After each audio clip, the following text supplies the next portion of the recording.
Então vamos lá. A gente tinha parado na última aula nas principais patologias em UTI, né? As principais patologias que levam o paciente aí para UTI. E aí ficou faltando a última e a não menos importante, né? Na verdade, essa aqui está em primeiro lugar agora, no ranking que leva os pacientes a internações na UTI, né?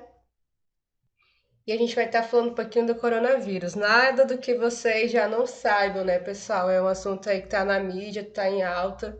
Embora seja muito controverso algumas coisas, né? A maioria das informações é divulgada para a população, né? Então muita gente já está por dentro. Então a gente vai dar aquela passeada aqui pelo assunto para finalizar essa parte de patologia, tá bom? Aí quando a gente finalizar, a gente vai para os exames de rotina que tem na UTI, é uma aula curtinha, e aí a gente finaliza os assuntos dessa matéria em UTI, tá bom? Aí a gente vai, se der tempo, a gente já dá uma revisada aí desde o começo do assunto, né? Já começa hoje essa revisão para poder terminar amanhã, que a prova é quarta-feira. Então vamos lá. Coronavírus é uma família de vírus, tá, pessoal? Quando se falar coronavírus, não está falando de um único vírus, é uma família de vírus, tá bom? Que vai estar causando as infecções respiratórias aí que a gente está vendo. Atualmente, seu nome está sendo associado à pandemia Covid-19, que é a doença causada por uma nova espécie de coronavírus, né? É uma família e essa família é cheia de membros. E um desses membros está causando aí a Covid-19. Essa aqui é a sigla, tá bom, em inglês, SARS-CoV-2 ou SARS-CoV-2, que causa febre, tosse seca, dificuldade para respirar, falta de ar, dentre outros sintomas. Alguém que já pegou? Eu não peguei, ou acho que não peguei, né? Não sei, talvez tenha pegado e tenha sido assintomática. Então vamos lá. Os primeiros registros, né, que tá um pouquinho da história, os primeiros registros do novo coronavírus aconteceram dia 31 de dezembro de 2019, né, na cidade de Wuhan, na China, foi onde surgiu. O primeiro caso do coronavírus no Brasil foi registrado dia 25 de fevereiro de 2020 e em março de 2020, né, no mês seguinte, a Organização Mundial da Saúde declarou que a Covid se tratava de uma pandemia, né? Parece que a gente está vendo tudo isso, lendo tudo isso, a gente está revivendo, né, pessoal? Parece que foi ontem. E aqui tá os países, né, pessoal, que estão liderando o número de casos, não só o número de casos, mas também o número de mortes, né, do coronavírus, aí da Covid-19. Estados Unidos está em primeiro lugar em número de infectados, seguidos pelo Brasil, Índia, França, Rússia, Reino Unido, Itália, Turquia, Espanha e Alemanha. E aí os países que acumulam o maior número de mortes, né, também está sendo aí no topo os Estados Unidos. Em segundo lugar, novamente o Brasil, né? A Índia, México, Reino Unido, Itália, Rússia, França, Alemanha e Espanha, né? Então aí basicamente os mesmos países que estão no topo de número de casos, de infectados e de mortes. Segundo dados da Organização de Saúde, né, Mundial de Saúde, cerca de 80% das pessoas com Covid-19 podem ser assintomáticos ou desenvolver poucos sintomas da doença. Já aproximadamente 20% dos casos pede atendimento hospitalar por apresentarem, né, dificuldade respiratória, e desse número, 5% pode precisar de suporte ventilatório, que aí o número de casos desses 5%, tá? Que vão estar dando entrada na UTI. Esses números aqui de 5% são os casos mais graves, os casos críticos, tá bom, pessoal? Outras cepas do vírus já haviam sido identificadas no passado e causam, né, quadros graves de doença respiratória, como é o caso da Síndrome Respiratória Aguda Grave, o SARS, que foi identificado em 2002, e a Síndrome Respiratória do Oriente Médio, MERS, que foi identificada aí 10 anos depois, em 2012. Eu lembro, assim, vagamente de algumas coisas no jornal sobre, principalmente dessa de 2012, né, que é um pouco mais não tão distante da nossa atualidade, mas essa aqui de 2002 eu não lembro. Então são casos, né, que já aconteceram, não é um vírus novo, mas eram casos isolados, né? E agora acabou virando essa pandemia, saiu de um país e foi se espalhando, espalhando até chegar no planeta inteiro. Essas aqui são as principais vias, né, de infecção por coronavírus. São as vias respiratórias, por contato físico e por contato com superfícies contaminadas, né? As vias respiratórias é através do ar e de gotículas provenientes de espirro, tosse, fala, né, de indivíduos infectados. Então, quando o indivíduo está infectado, ele vai estar lançando, né, essas gotículas no ar. Não precisa nem espirrar nem tossir. À medida que a pessoa está falando ali, se ela estiver infectada, ela vai estar liberando esse vírus no ar. E eu fui pesquisar, pessoal, esse vírus o coronavírus, né? Ele fica 3 horas suspenso no ar. Daí a importância da máscara, né? Tanto para você se proteger, como para você não transmitir. Porque você tá ali num ambiente fechado e você tá contaminado, não sabe?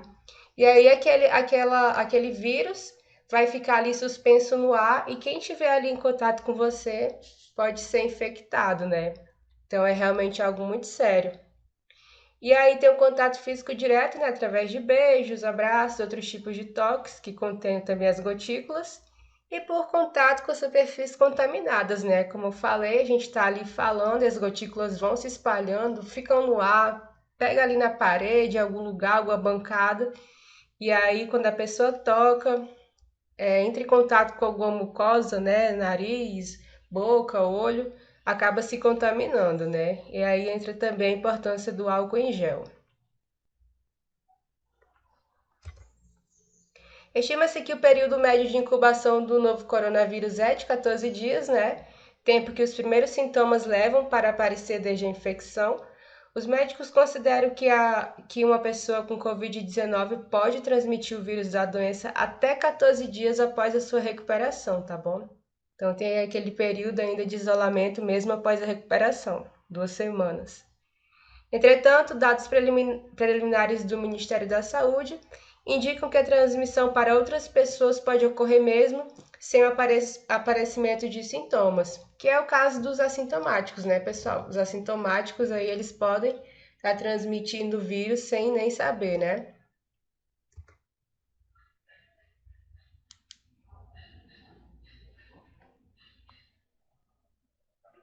E aí, diante do surto global, né, da doença, pesquisadores de diversas partes do mundo trabalharam para elaborar a vacina, né, e conseguiram.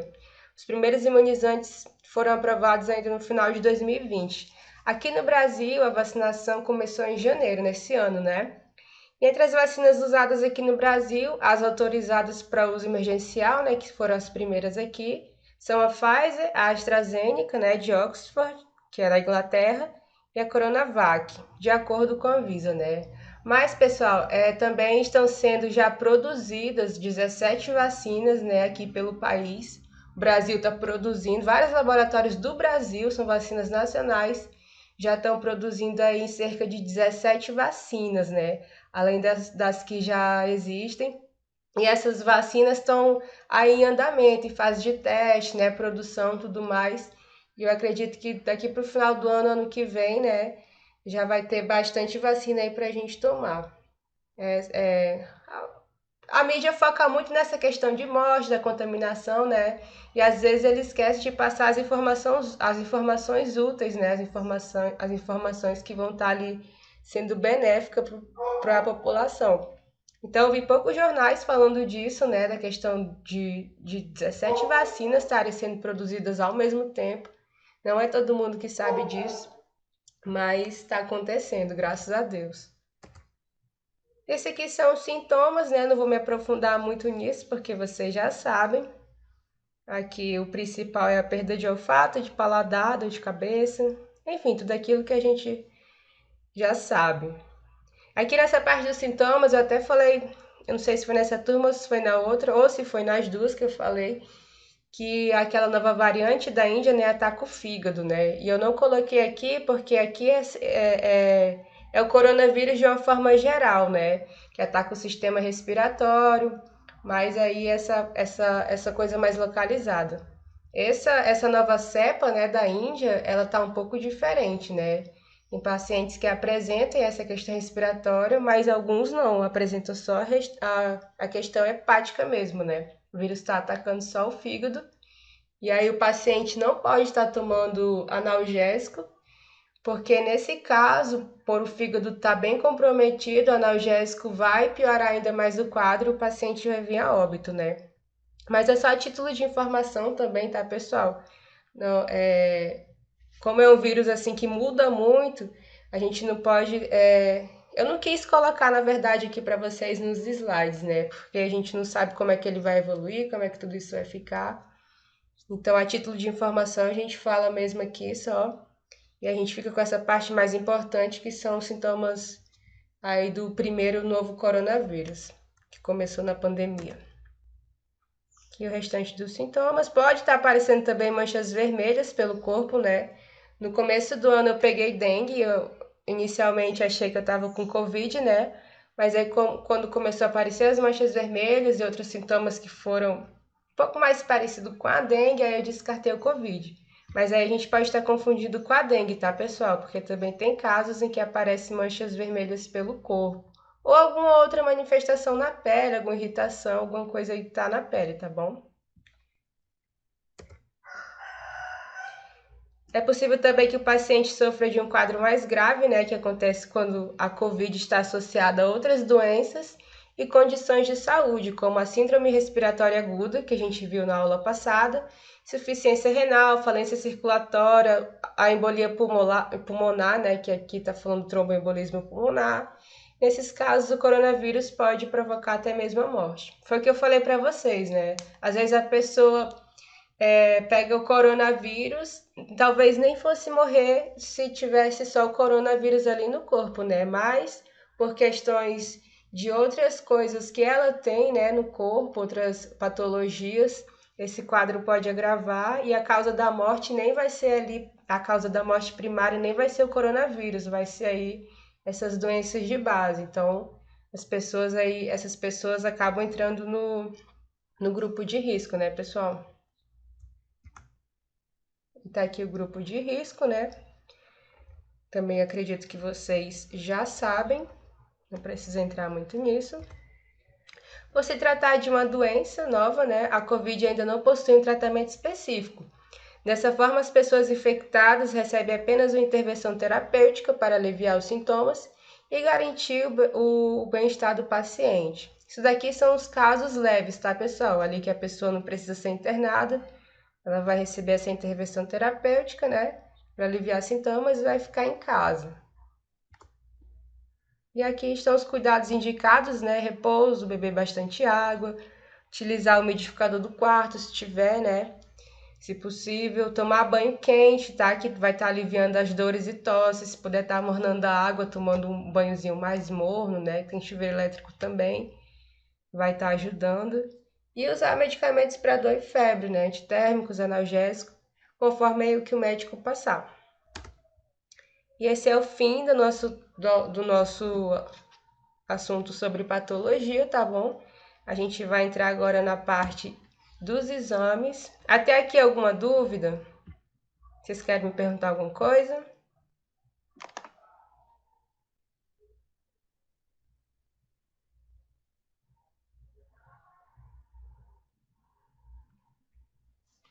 Então vamos lá. Essa parte da patologia, tá, pessoal, que eu acabei de dar, não precisa se preocupar, vocês precisam saber, é claro. É muito importante a título de informação para vocês, mas não precisa se preocupar com isso em relação à prova, porque eu não coloquei nenhuma questão de patologia na prova, tá bom? Coloquei questões de outros temas que a gente teve abordado aqui na aula, mas sobre patologia não vai cair nenhuma questão na prova, tá bom? Mas é importante que vocês estejam sabendo aí dessas patologias. Vou só reiterar aqui, né, que em primeiro lugar aí no ranking das patologias que levam o paciente para internação na UTI agora é o coronavírus, né? Então, é a doença que mais está em auge. E aí vem aquelas outras doenças, eu deixei no slide tudo na ordem certa, tá bom? As doenças cardiovasculares, neurológicas, as doenças renais, enfim, tá tudo, as respiratórias, aliás, aí depois vem as renais, tá tudo na ordem certinho, tá bom? São os casos que vocês vão estar encontrando aí mais na UTI. Então vamos lá para os exames comumente realizados na UTI. Isso aqui é uma aula curtinha, tá bom? Tem uma questão na prova sobre exames, mas é fácil, é só estudar aqui pelo... Inclusive eu deixei para ajudar pelo slide, tá bom? E aí vocês dão uma estudada, revisada no slide, vocês vão estar acertando essa questão.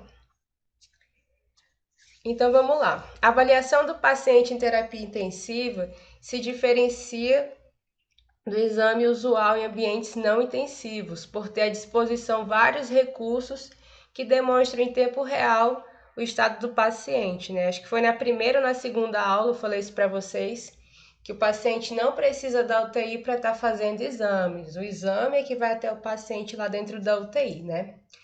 É claro que em alguns procedimentos aí mais invasivos, procedimentos, principalmente essa parte de cirurgias, né, procedimentos cirúrgicos mais complexos, muitas vezes o paciente vai ter que ser transferido da UTI ali para o centro cirúrgico ou para alguma outra unidade, tá bom, pessoal? Mas aí nessa parte geral dos exames, é o exame que vai até a UTI. O paciente não precisa estar sendo transportado dessa unidade, tá bom? Assim, cabe ao profissional utilizar de todos os dados obtidos, né, para eleger as necessidades prioritárias ao doente crítico para que a sua terapêutica seja mais eficaz e eficiente possível, né? Então, ali a gente vai estar recolhendo os dados e tudo mais, todo aquele conjunto de dados, exame físico, anamnese, enfim, vai estar aí auxiliando para que a gente trate esse paciente crítico, tá bom?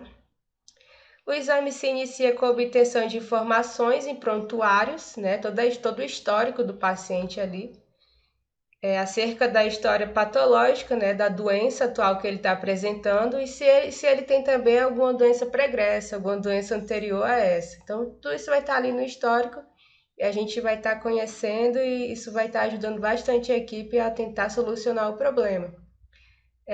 Os dados pessoais também, né, os dados socioeconômicos, os quais, além de auxiliarem na dedução de uma hipótese diagnóstica, vão contribuir para que o tratamento seja familiar ao paciente, uma vez que o profissional passa a utilizar uma metodologia de trabalho baseada em elementos do seu cotidiano. Então, isso aqui é aquela coisa da familiarização, né, de tudo ali que o paciente está apresentando, do histórico, aquela questão mais inicial.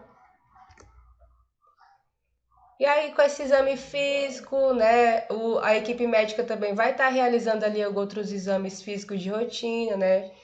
Nós também, a equipe de enfermagem, a gente não precisa se aprofundar muito nisso. Todos os dias vão ser realizadas uma série de testes e exames ali no paciente, nessa questão física, né? E assim, todos os órgãos e sistemas serão avaliados, né, diariamente, nos pacientes internados na UTI, e após essa avaliação clínica, vão ser solicitados alguns exames de rotina, tá bom, pessoal? E aqui eu coloquei os 3 mais pedidos. O primeiro exame, né, e o mais comum realizado dentro da UTI é o exame hematológico, né, exame de sangue, que vai ser feito através da punção venosa, né? Vai se coletar aí uma pequena amostra de sangue para avaliação no laboratório central, né? O hospital ele vai ter que ter disponível aí um laboratório para esse resultado desses exames e ficar ali mesmo no hospital. E aí esse exame vai acusar, né, os principais eletrólitos, as enzimas, os metabólitos do organismo, enfim, toda uma série, né, de conjunto de elementos que vão estar aí apontando como que está a questão circulatória do paciente, a questão sanguínea do paciente, tá bom? Dentre outras funções. Aqui, por exemplo, né, a função renal, ela vai ser medida de forma indireta, né, através da dosagem da ureia e da creatinina. A ureia e a creatinina vem em certa quantidade aí nessa punção venosa e vai dar ao médico a informação valiosa em relação à integridade renal. Então, uma simples punção dessa, né, aquela coleta de sangue, o médico vai avaliar aí como é que tá os rins desse paciente, tá bom?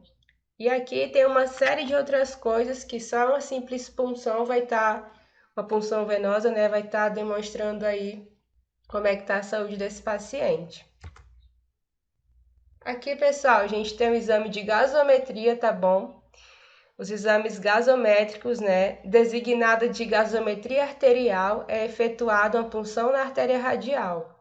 Para quem não lembra, né, a artéria radial é aquela artéria que vai em direção ao polegar, né, ali corre do lado, eu tô olhando aqui pro meu braço, é o lado direito, né, lado direito, essa parte do polegar direito, lado esquerdo, polegar esquerdo.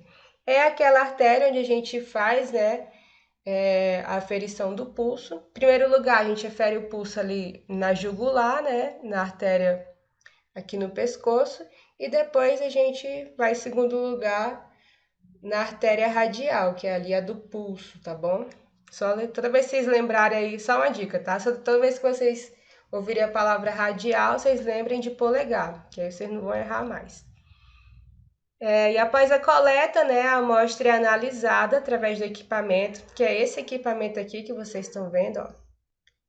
Esse aqui é o gasômetro, ele fica dentro da UTI. Toda UTI tem um aparelho de gasometria, tá bom, pessoal? Quem vai mais mexer aqui nesse aparelho é o médico e o enfermeiro. E aí a gente vai estar fazendo a coleta, né, desse sangue arterial através da punção arterial. E vai colocar a seringa bem aqui, pessoal. Ó, ele tem uma entradinha aqui. Você retira, né, a agulha ali da seringa e coloca uma parte da seringa aqui. Quando ela encaixar, vai estar apresentando aqui na tela os sinais de os números, né, sinais de oxigênio e de dióxido de carbono. Tá aqui, ó. Através do equipamento designado hemogasômetro, que permite a análise dos principais gases do sistema respiratório, como o oxigênio e do gás carbônico. Portanto, é um método para avaliar a boa função pulmonar. Vai ser utilizado aí principalmente nos pacientes que estão, né, com insuficiência respiratória, tanto aguda quanto a crônica, tá bom? Vai ser feita essa punção arterial nesse paciente, a gente vai vir aqui na máquina e a máquina vai apresentar os níveis de oxigênio e de dióxido de carbono. Então, isso aqui é feito diariamente nesses pacientes e também em outros pacientes, tá bom? Aí, para o médico estar descartando qualquer possibilidade de uma função ruim, tá bom? No pulmão. E por último, a gente tem os exames radiológicos, tá bom? O radiologista vai lá, o técnico de radiologia vai lá e faz aquela radiografia no paciente, né? Diariamente efetua-se, né, nos pacientes submetidos à ventilação mecânica e radiologia torácica e pulmonar para o controle e diagnóstico de extravasamento de líquidos e infecções como a broncopneumonia, né? Então, aí, se o pulmão estiver extravasando algum líquido, tiver alguma coisa anormal, vai estar aparecendo nesse raio-x. E se estiver também apresentando alguma infecção como broncopneumonia, vai estar apresentando, tá bom, pessoal, nesse raio-x. Falando em broncopneumonia, vocês sabem a diferença entre broncopneumonia e pneumonia? Vocês querem que eu explique? É rapidinho. Sim. Então vamos lá. Eu coloquei até uma imagem aqui de um pulmão, esperando que alguém falasse sim, aí já estava pronto, né? Se alguém falasse não, eu já ia pular. Olha só, pessoal. Aqui vocês estão vendo a imagem de um pulmão, tá bom? O pulmão ele parece uma árvore, não é que parece, né? Mas dá a impressão de uma árvore de cabeça para baixo, né? Aqui você tem um tronco e aqui é a parte dos galhos. Então vamos imaginar o pulmão assim. Então vamos lá. Isso daqui, esse tronquinho mais grosso, é a traqueia, é o canal por onde passa o ar, né? Por onde o ar entra no nosso organismo para ir para os pulmões.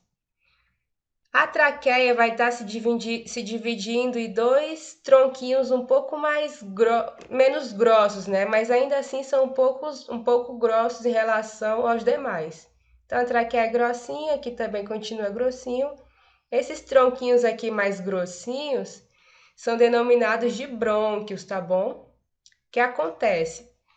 Quando o paciente tem uma infecção nessa região aqui, ó, a região dos brônquios, essa infecção vai ser denominada de broncopneumonia, tá bom?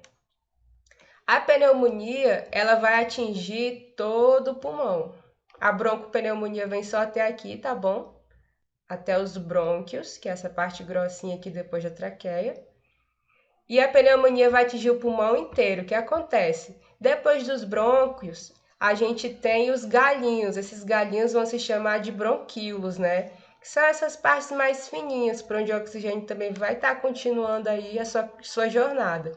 E no final desses galinhos, a gente tem os alvéolos. Não dá para ver muito aqui, mas é tipo uns saquinhos com as bolinhas aqui dentro, né? Essa imagem aqui não apareceu, mas os alvéolos são esses saquinhos. Dentro desses saquinhos ocorre a troca gasosa, né? O oxigênio ele é transformado em dióxido de carbono e aí é liberado. E o que vai acontecer? Quando a infecção atinge o pulmão inteiro, essa infecção é considerada pneumonia, tá bom? Então essa aí é a diferença entre broncopneumonia e pneumonia. Pneumonia é uma infecção que vai atingir o pulmão inteiro, vai atingir os brônquios, os bronquíolos, os alvéolos, tudo. E a broncopneumonia, ela vem só até aqui, ó, só até os brônquios. Por isso, o nome de broncopneumonia, tá bom? É uma infecção que vai estar atingindo só essa região dos brônquios, ok? Então, espero que tenha esclarecido um pouco mais aí essa diferença, né? Muita gente confunde, algumas pessoas não sabem o que é. Então, de uma maneira simples, a gente pode estar levando essa informação aí para as pessoas, para elas entenderem melhor. Então, a gente finaliza aqui, mas a gente vai revisar agora, tá bom, pessoal? Desde quando a gente começou de segunda-feira, né, o nosso assunto, eu vou colocar o assunto aqui de... Oi, pode falar. Quando o paciente, alguém tipo, fala assim, ó, o paciente tá com água no pulmão, isso quer dizer o quê? Ele tá com que tipo de doença? Na verdade, a água no pulmão é uma secreção, né? Ela pode ter várias causas. Pode acontecer a pneumonia ela é mais grave do que a broncopneumonia, né? Porque a pneumonia vai atingir tudo. E aí o que acontece? O pulmão, o que tem que ter no pulmão? Essa estrutura aqui e ar e o oxigênio, né? Não pode ter mais nada. E aí existem infecções, e a pneumonia é uma dessas infecções que pode estar causando um acúmulo de secreção, né? Quando o pessoal fala assim, água no pulmão, é secreções, não é? É água também, né? Porque essas secreções têm água, mas não é só água, entendeu? Às vezes é um muco mais espesso, é ali o famoso catarro também em excesso, pode ser ali uma secreção purulenta, né? Um pus devido a alguma outra infecção. As infecções aqui são causadas por bactérias, fungos, vírus. Enfim, o pulmão ele é muito sensível a tudo isso, né? Então, não é apenas a pneumonia que pode estar causando esse efeito aí da água do pulmão, tá bom? Tem outras coisas que podem estar fazendo isso. E aí é o médico que vai diagnosticar essa parte. Mas essa questão da água no pulmão é referente às infecções que acontecem, tá bom? Porque o pulmão ele tem que ter só o que ele tem aqui como de estrutura anatômica, né, que eu expliquei para vocês, e ar, né? Tem que ter o oxigênio, não tem que ter mais nada. Se tiver, dá BO, tá bom, pessoal? Daí os problemas que a gente vê, ok? Ok, obrigada. Alguém tem mais alguma dúvida, quer perguntar alguma coisa desse assunto ou de outro? Eu vou agora passar para a revisão, tá? Da aula de segunda, eu vou tentar dar um pouquinho da aula de terça. Vai ficar um pouco corrido, tá, pessoal? Mas é pra gente tentar terminar amanhã. Assim, quem quiser ficar ainda na sala aqui online, continua, mas quem não quiser pode estar saindo e vendo a aula mais tarde, porque essa aula está sendo gravada, né? E aí, se ficar muito cansativo para você, você sai e aí eu vou mandar a aula no grupo e aí você revisa mais tarde. Mas quem quiser continuar, fica à vontade, tá bom? Vou estar continuando. Deixa eu só sair aqui e eu coloco na primeira aula. A gente vai estar falando sobre a organização, a estrutura e o funcionamento da UTI. É algo bem básico, tá bom? Mas aí é bom vocês revisarem. Deixa eu ver se ela tá aqui, essa aula. Não. Só um instante, pessoal, que eu vou procurar ela aqui, que eu deixei salvo na nuvem. Não deixei no meu computador.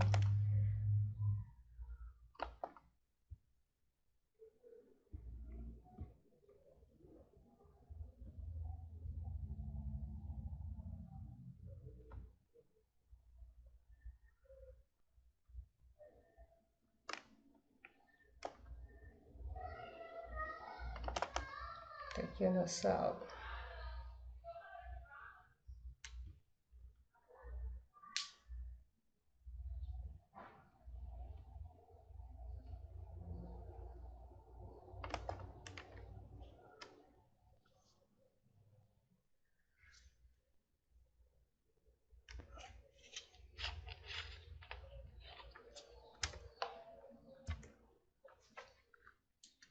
Que a gente tem o conceito de UTI, né? Vocês já sabem o que é UTI.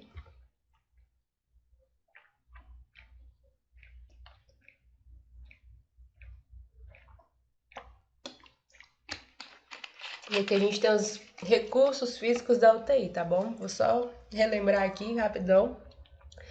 Os recursos físicos se dividem em três, tá, pessoal? Os físicos, os materiais e os humanos.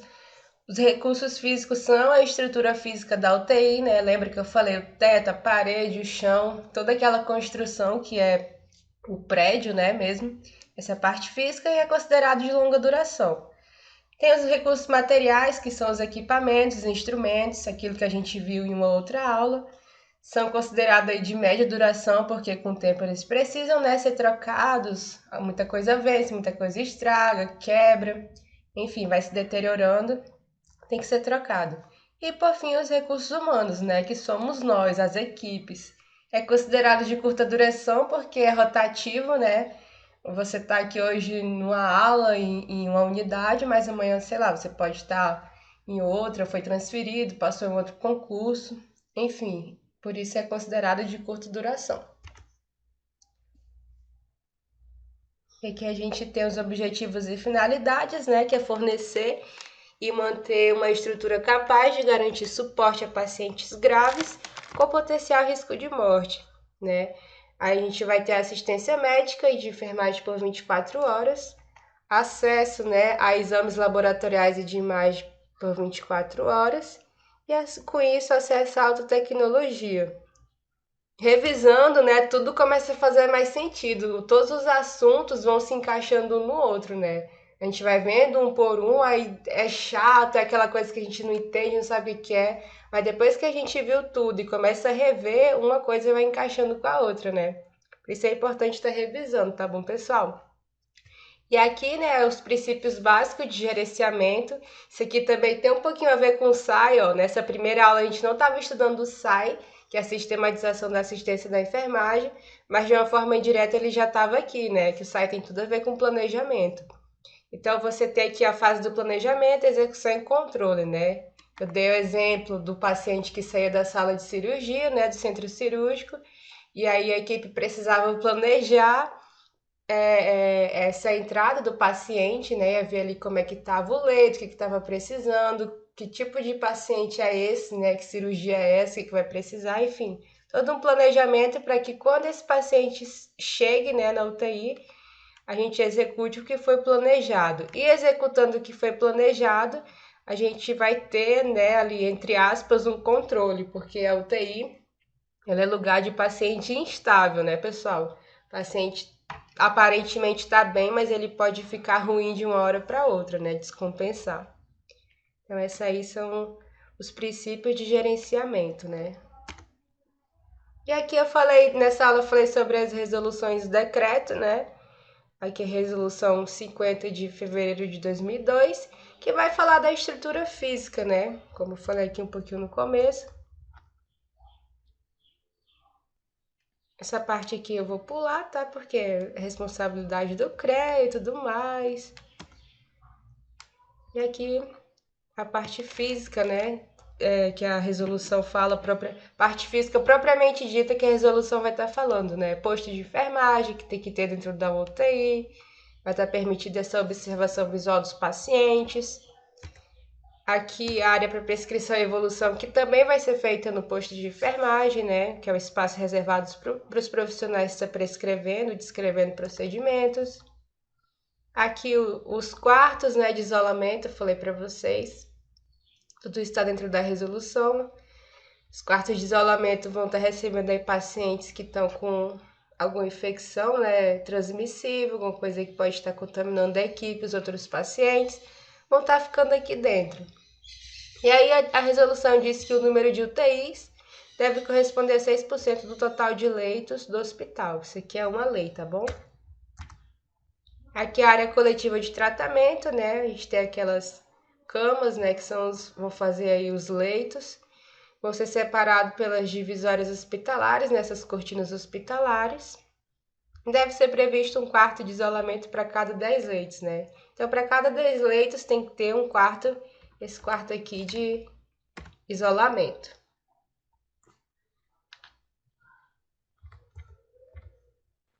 Professora, tá travando Tá travando? o áudio. Sério? Tá ouvindo agora melhor? Oi, Agora eu tô. tá? Tu entendeu essa parte aqui que eu falei da parte física? Pode começar de novo? Posso. Isso. Essa resolução vai tratar da parte física, né, da estrutura física, a resolução 50 que tem dentro da UTI. Então, o que ela fala que a UTI tem que ter? Tem que ter o posto de enfermagem, né, para os profissionais observarem ali o paciente do leito. Área para prescrição e evolução, né, que vai estar sendo também o posto de enfermagem. Posto de enfermagem? Isso, posto de enfermagem, mesma coisa. Essa resolução também diz que a UTI tem que ter quartos de isolamento, tá bom, pessoal? Isolamento ou não, tá bom? Porque às vezes tem paciente que vai precisar ficar no quarto de isolamento, mas às vezes só tem esse quarto de isolamento disponível na UTI, mas ali o paciente não tá precisando, né, de um quarto de isolamento, mas é a única vaga que tem dentro da UTI. Aí esse paciente vai para lá, tá bom? Aí esse aqui é o número de UTIs deve ter correspondente a 6% do total de leitos do hospital, é o que está na lei, tá bom? Aqui a gente tem a área coletiva de tratamento, tá bom? Aqui a gente tem as camas, né, os leitos. Vão ser divididos pelas cortinas hospitalares ou divisórias hospitalares. E aí, para cada quarto de isolamento, né, esse quarto aqui, vai ter que ter 10 leitos de UTI, tá bom, pessoal? Isso aqui é garantido por lei. Toda UTI é assim. Aí que é o restante da estrutura física, tá bom? Da UTI. Não vamos aprofundar muito nisso, que é bem tranquilo. E aí a gente vem para a portaria, né? A portaria 3.432 de agosto de 98, que vai estar falando da classificação entre as diferentes unidades de tratamento intensivo. É fácil, né? A gente vê assim o nome portaria e número tal, não sei o que, aquela coisa de ler, a gente imagina um bicho de 7 cabeças, mas não é isso, tá, pessoal? É algo bem simples. Essa portaria vai estar falando só da classificação das UTIs, que são a UTI neonatal, UTI pediátrica, UTI adulta e a UTI especializada. Não tem mistério nisso aqui, tá bom? É isso que a portaria 3.432 vai estar falando. Inclusive, tem uma questão na prova sobre isso, já deixa a dica. Então, vamos lá. Aqui a gente tem uma outra resolução, né? É uma portaria e duas resoluções que formam esse assunto. E essa resolução aqui vai estar falando dos requisitos mínimos para o funcionamento da UTI. O que tem que ter de básico, de mínimo, para a UTI funcionar? Estabelecidos com o intuito de reduzir risco a pacientes, visitantes e profissionais do meio ambiente, vão ser aplicadas essa resolução vai ser aplicada a todas as unidades de UTI do Brasil, tá bom? Sejam elas públicas, privadas, filantrópicas, civis ou militares. Foi UTI, essa resolução vai se aplicar, tá bom? Ela vai definir a UTI como área crítica de pacientes graves, né? Recebe pacientes graves. Exige aí os profissionais especializados e uma tecnologia necessária para o diagnóstico. A UTI, ela tem essa tecnologia, tá bom? Aqui é a parte dos recursos humanos, né, que vai se encaixar na resolução 7 de fevereiro de 2010. Como a resolução fala, né, são os requisitos mínimos que uma UTI tem para funcionar. Recurso humano, que é a equipe de saúde, né? E também o que tem que ter de mínimo profissional, os recursos materiais. Isso aqui está lá no comecinho da apostila, né? Já é parte da resolução, que é os recursos materiais, recurso físico, que é a estrutura física, e os recursos humanos. E aí, recursos materiais, pessoal, são os materiais mesmo, tá bom? Materiais hospitalar, os equipamentos hospitalares, né? A cama hospitalar. Lembra que eu falei que eu não coloquei tudo? Porque é muita coisa, gente. A UTI tem muita coisa. Se eu fosse botar aqui, o slide ia ficar enorme. Não tem como a gente falar de tudo, tá bom? Mas aí muita coisa você já conhece, muita coisa que tem, né, aí nas outras unidades, que não é UTI, vocês já viram, passaram por estágio. Muita coisa vocês já são familiarizados. Então a gente não precisa aprofundar nisso, tá bom? Tô só passando aqui rapidinho a imagem. Isso aqui é basicamente a nossa revisão, tá bom? Sobre esse assunto de organização. Alguém tem alguma dúvida em relação a isso? Organização, estrutura, funcionamento?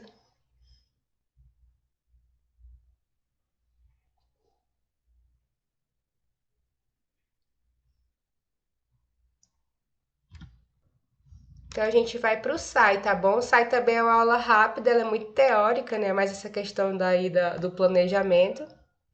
Mas a gente vai finalizar com o SAI, tá bom? Rapidinho. Para revisar aí aquilo que a gente viu na semana passada. Aí a gente termina aqui com o SAI.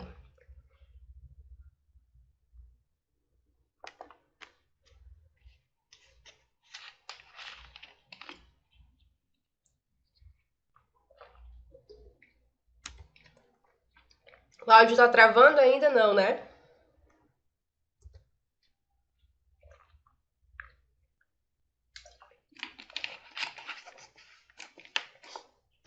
Então, o que é o SAI, pessoal? Pessoal, o SAI é a sistematização da assistência de enfermagem, né?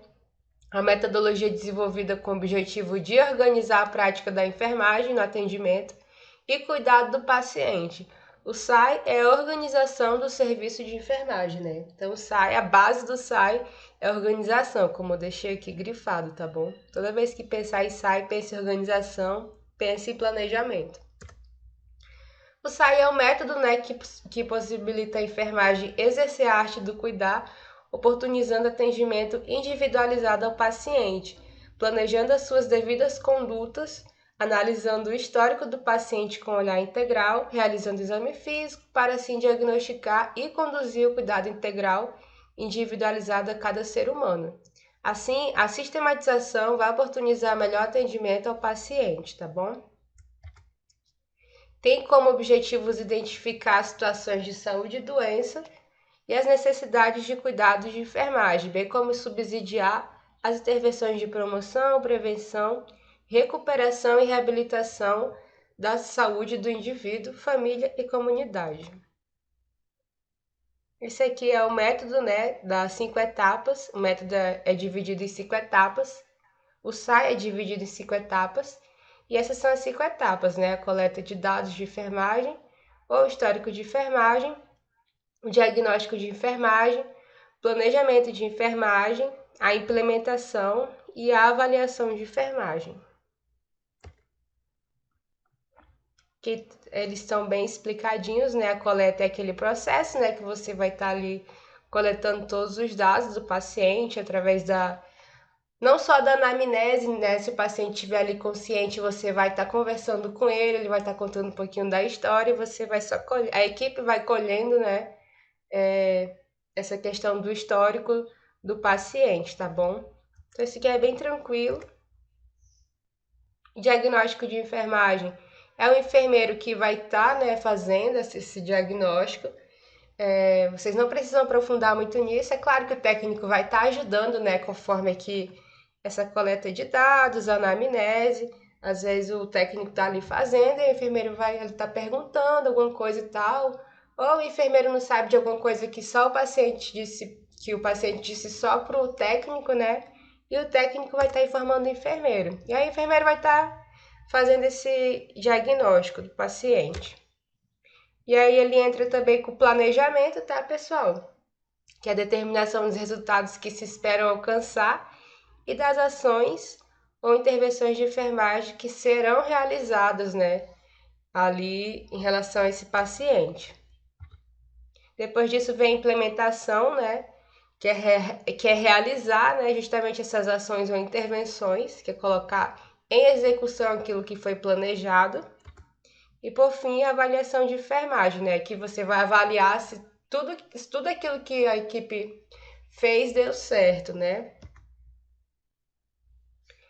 E aqui fala, né, que o SAI é um instrumento privativo do processo de trabalho do enfermeiro, ou seja, o SAI é uma responsabilidade 100% do enfermeiro, tá bom? É o enfermeiro que responde pelo SAI, que vai estar possibilitando o desenvolvimento de ações que modificam o estado do processo de vida e saúde e doenças dos indivíduos.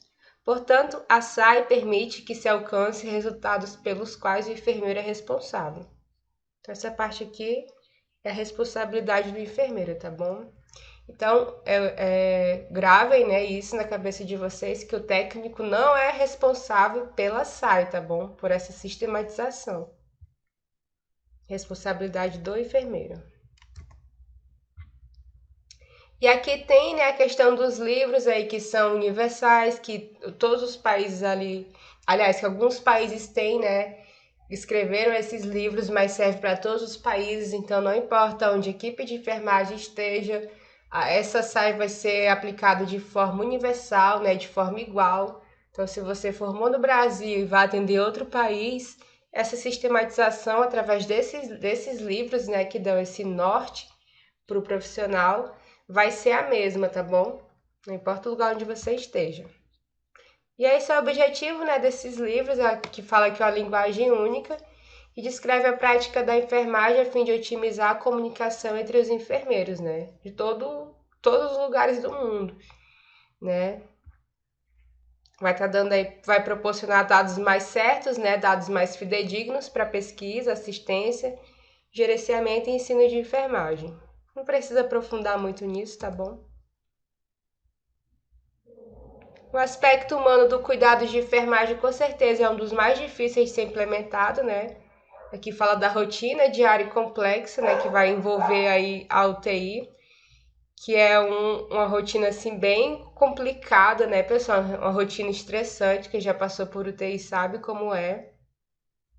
Mas aí, apesar do grande esforço que os enfermeiros possam estar realizando, né, no sentido de humanizar o cuidado em UTI, é uma tarefa difícil, porque demanda atitudes, às vezes, individuais contra todo um sistema tecnológico dominante.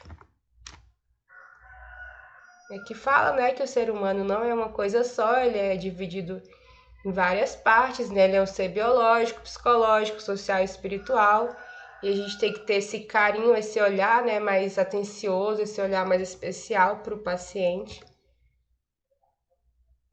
E o objetivo dessa assistência é sempre promover o equilíbrio fisiológico e emocional do paciente, né?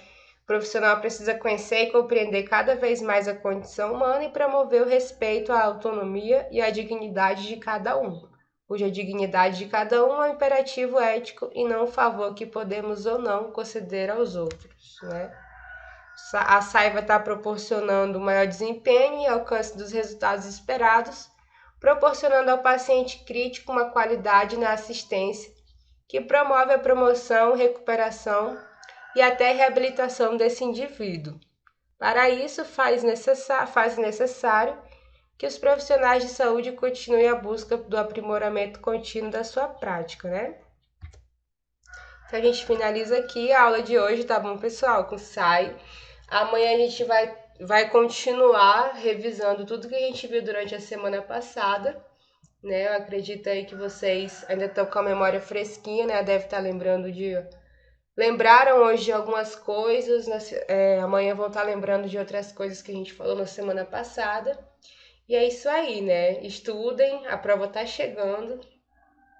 É bem importante para vocês, né, essa questão do conhecimento, né? Tá sabendo a teoria para estar colocando em prática, né? Na prática. E aí, eu aguardo vocês amanhã nesse mesmo horário para a gente estar finalizando a nossa aula, tá bom? No mais,